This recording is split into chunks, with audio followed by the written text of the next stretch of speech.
another.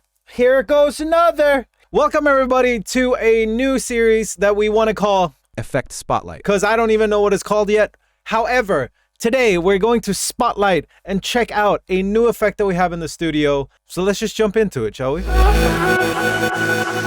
So I have a couple of loops prepared already in the project here. Let me get my headphones on. With this project, we now have one drum track, we have a song starter track, and then we have a 8-bit synth pulled in already. So with that, let's just listen to what we have for the drum track at first. So for my first tip with the new BITCRUSHER that we have in the studio, I'm super excited about it. I know a lot of you out there have been asking for one, so here it is finally. The BITCRUSHER is here in Soundtrap, and with that, the first tip on how to use this thing. There we have the drums. So with the BITCRUSHER, you're able to really deteriorate the signal and make sure it sounds really, really cool.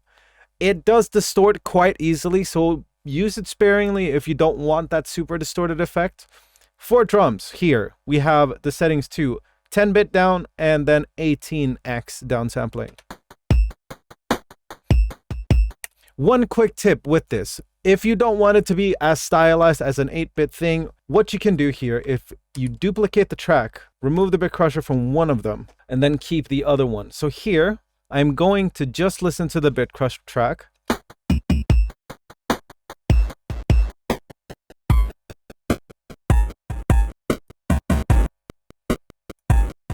So now you're getting it to that really snappy sound, and it's very crunchy too.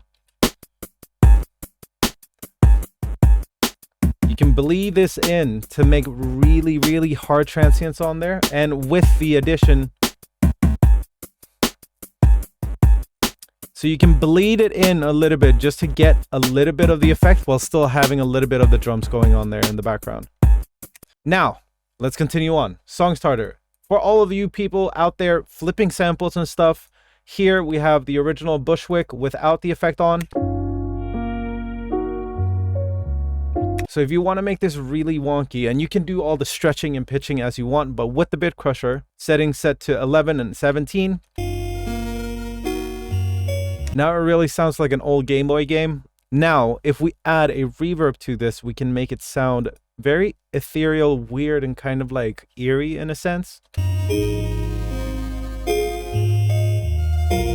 It's really pretty. Also, one final thing that you can add here is to add a filter just to make sure you get rid of all of those like super crunchy bits in the top. So you get that gamified kind of sound without it actually cutting through too much. Now, finally, we have one of my favorite synths of all time in Soundtrap. And of course, we have the classic.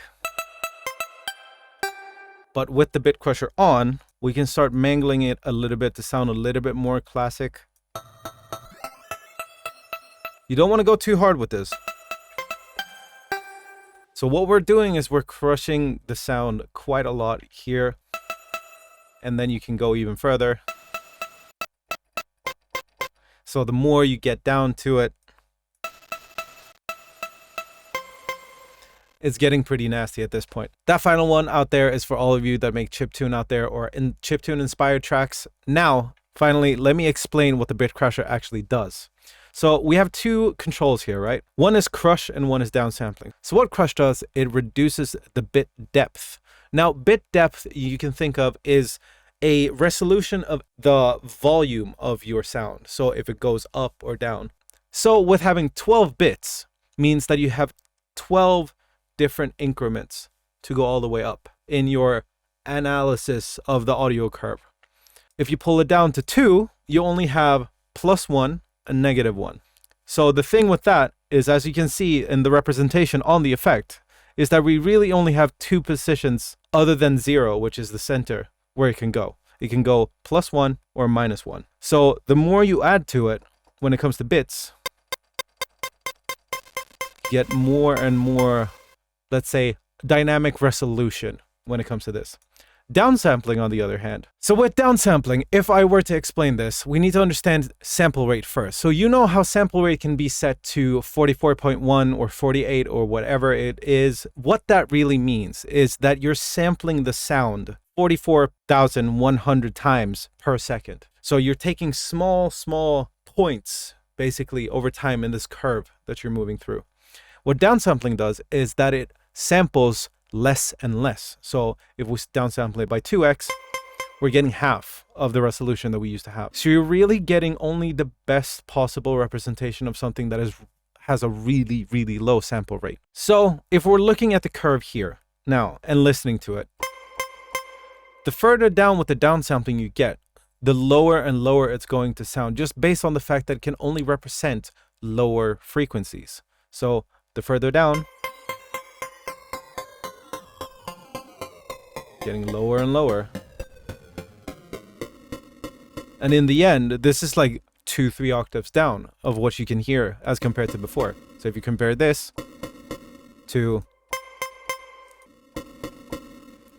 And that's how a BitCrusher works. I really hope that you enjoyed the video, and I really hope that you like the BitCrusher. And you want to know more, leave a comment down below, asking questions, and I will answer them in another video. And also, don't forget to check out the Discord and leave any of the productions that you've made in Soundtrap using the BitCrusher. With all of that said, thank you for watching, and I'll see you in the next one.